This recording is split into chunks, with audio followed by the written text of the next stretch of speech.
seems lengthy. I'm just saying.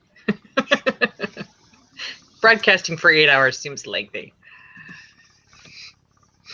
Okay, we're live. Okay. We're live. People should do. Not good. And for anybody who's going to be tuning into this on the YouTube channel instead of watching it live, we're just going to tweet a quick link, and then we'll be yes, then on our merry way. The millions upon millions of Twitter people will jump right in as soon as. That's right. Back to Gene's channel. And we are discussing. Live now. There it is. Okay. What? I just found the video. Well, there. Okay. Wow. Sorry, everybody. It's just what it is. I just got back from a run, so I'm not looking fantastic myself. That's one answer. The other answer you could have given is, "Oh, Kelly, you look fine." You look fantastic. Instead, you could buy into, "Yeah, I understand your concern, but I don't look that hot either." That's a perfectly reasonable additional answer. I didn't mean it that way, you big baby. Oh, yeah. All right. All right, I got some big baby talk for this issue. So talking now, better put that in all caps. And W now. Live. Now, okay. Yep, we're talking issue number 46 of The Walking Dead. Okay. Whoop whoop. I forgot to bring out your Geek link, but did you? Pressure. Oh, shame. Now I need like a thingy, right? Title. Dude, you're killing me. We're going to keep this one on the YouTube channel. We can't have all this crap up in front. I know. I'm sorry. Let's be better organized.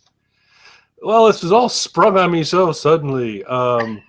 We have a viewer. Oh, my God. Yeah, and we're just babbling. This is crazy. See, this is fine. See, and it's because we're approachable. That's the way I view it. So. We're approachable. We're a mess. That's what we're. We're a hot mess. All right. That is basically it. So.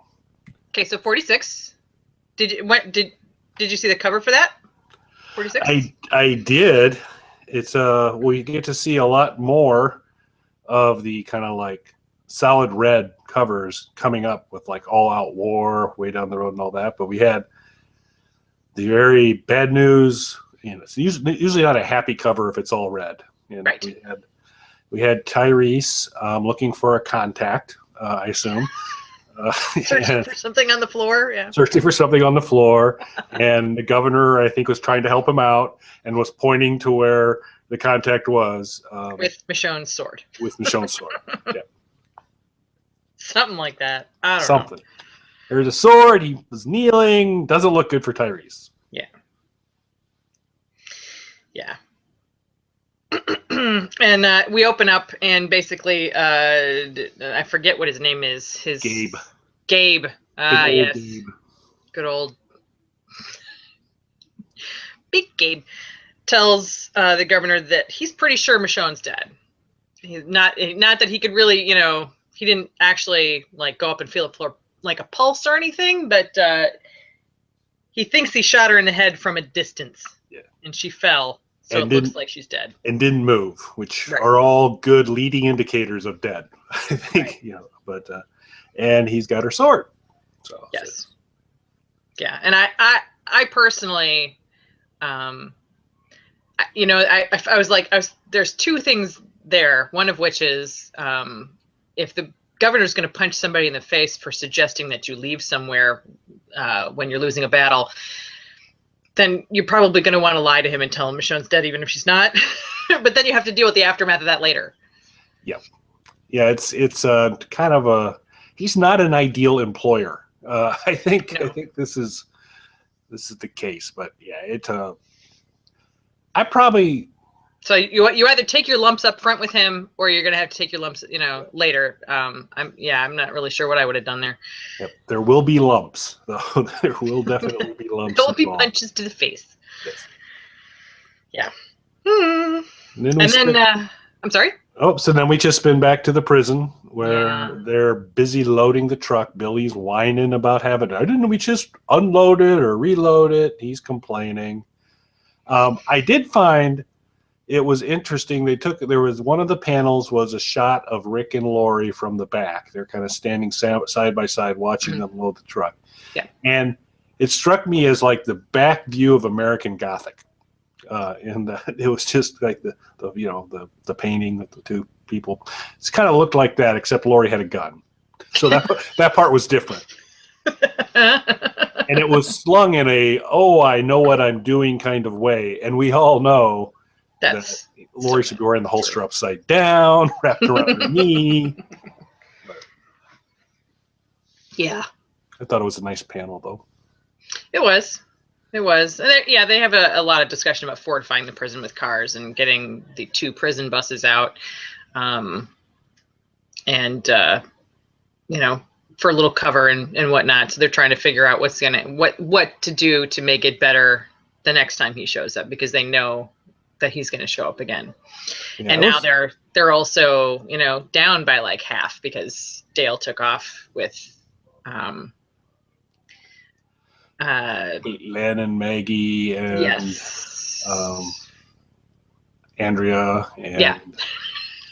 It's been a while. All the spam and all the beef jerky and everything else. But so they're off. And some interesting lines in this process. There's and they're certainly building up towards kind of laying it on thick with Judith. Lori kind of saying, "Don't worry, I'll protect our little girl." I was like, "Yeah, right. That's gonna happen."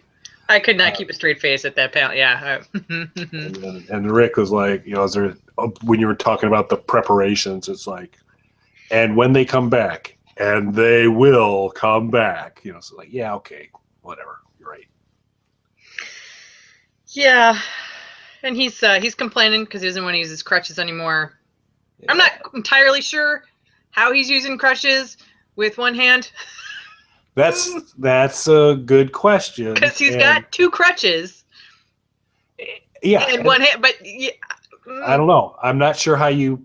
I've unfortunately had a decent amount of crutch time, and I don't know exactly how you would do that. Stairs would definitely be a significant issue with not having a hand to. Yeah, I've been on crutches a lot, actually. And numerous things that I've done to myself, and I don't think I could do it with one hand. I mean, one crutch with one hand, yes, okay, but both crutches with one hand, I didn't understand the semantics of how that was working for him.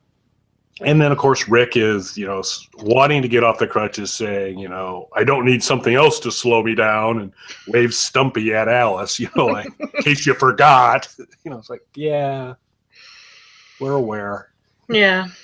Mr. So he has a heart-to-heart with Carl and gives Carl a gun. And my note on that is Carl was worried and rearmed. Rearmed. Yes. Yeah, it's always weird when they show that they have a way of depicting Carl with the hat down where he looks like he's wearing like a superhero mask. He's all like dark across here, black, and then just these little raccoon eyes sticking out.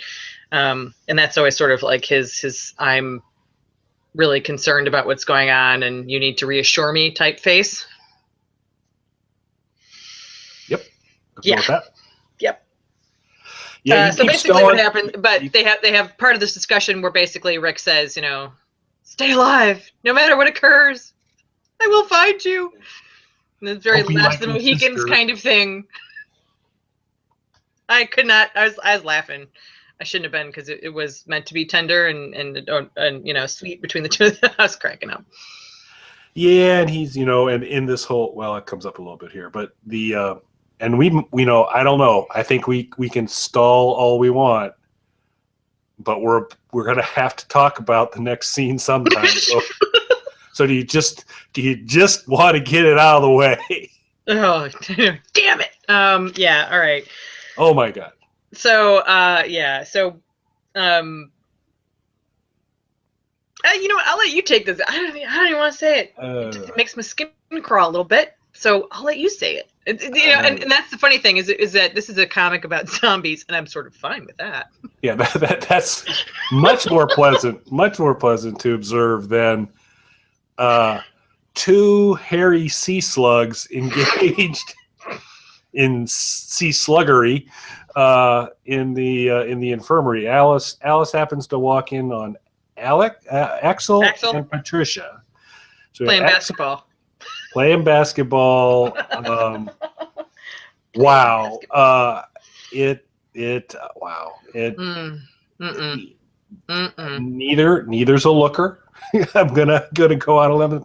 There was no fan service happening for anybody in that shot. There was no winners. There was absolutely no winners involved, including Axel and Patricia. No, nobody was winning.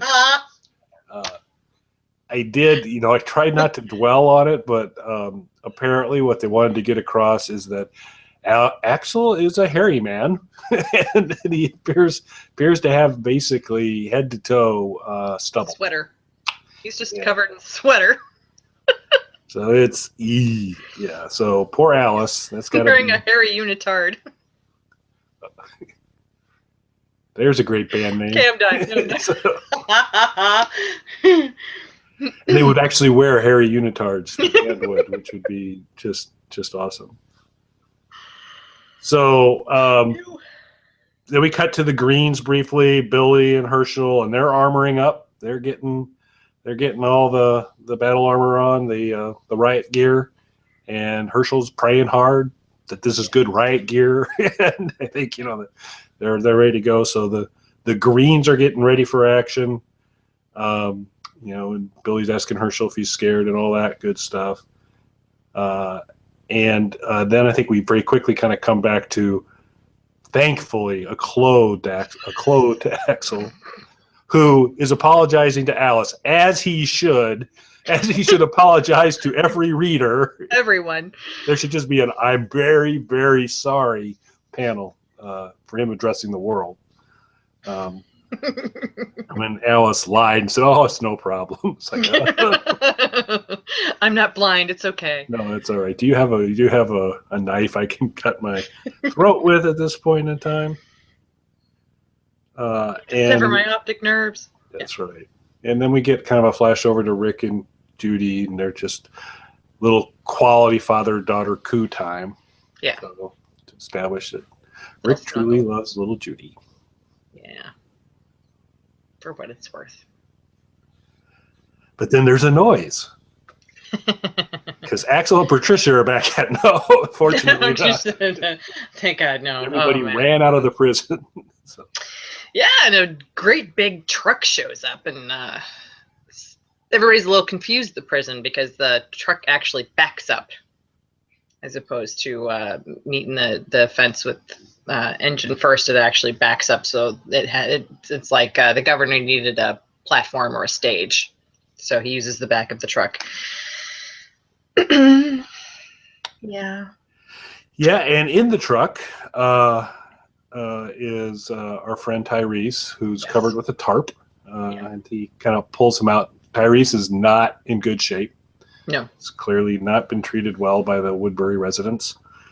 And the governor shockingly lies again, shockingly goes against character and says, "Oh, well, we've got Michonne too. Mm-hmm. So why don't you all get in the truck, or bad things are going to happen to him and bad things are going to happen to her."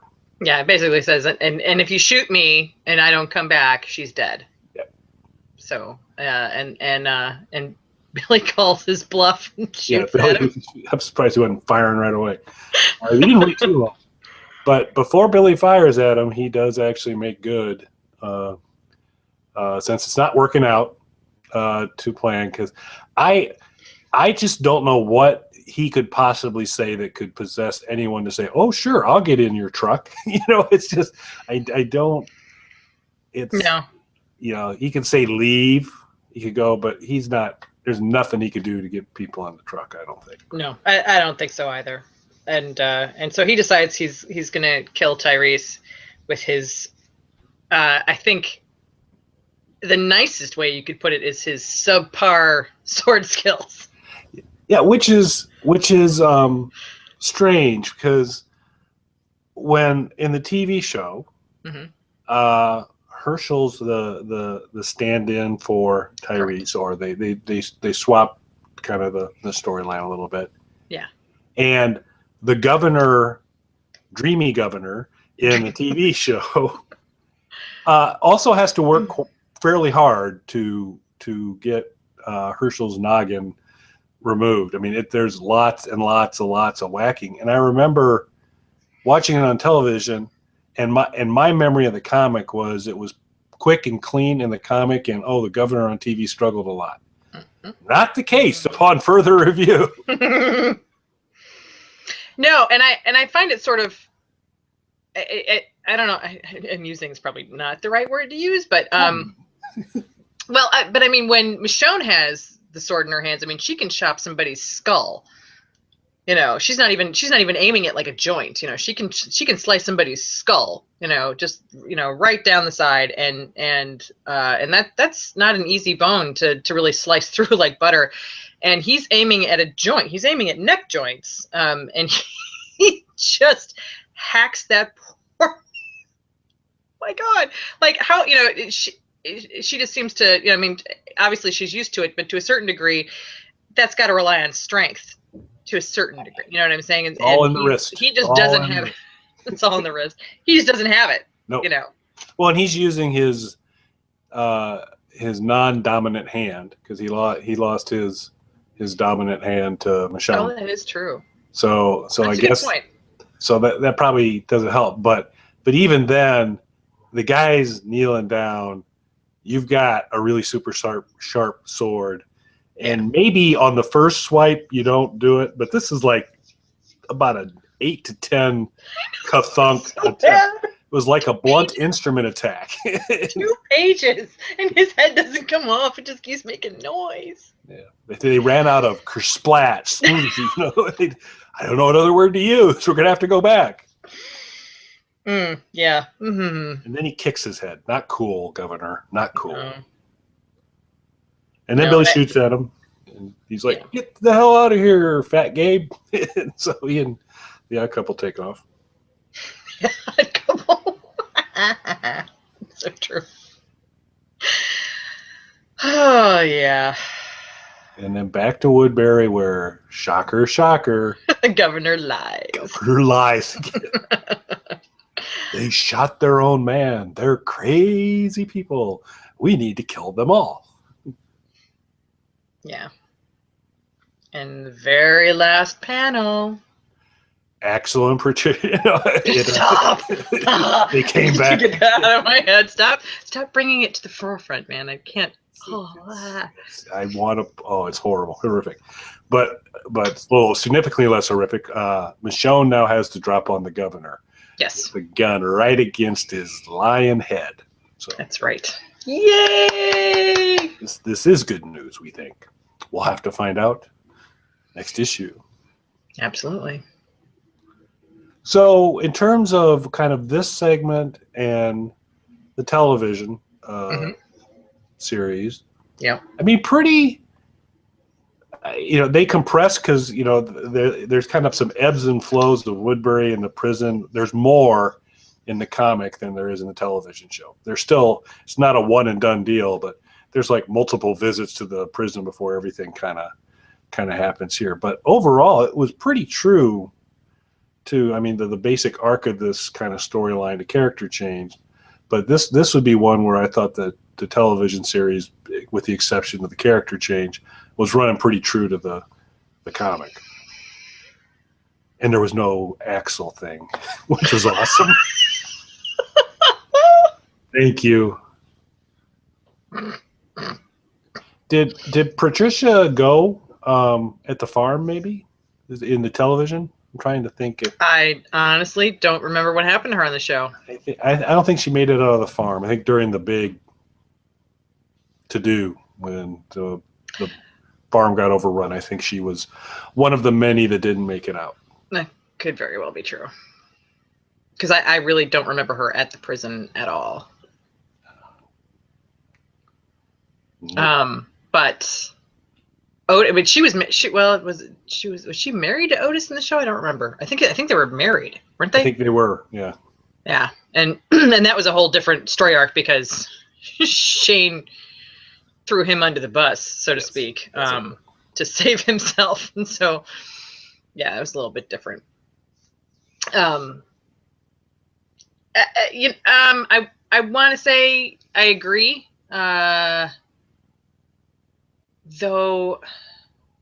The discussion where the governor and Rick sat down, which I will never, ever be able to think of with a straight face ever again, isn't quite in here. So yeah, I don't see Comic Governor and Rick having a chat. No. I also don't see Comic Governor saying, and that's how they do it on Broadway.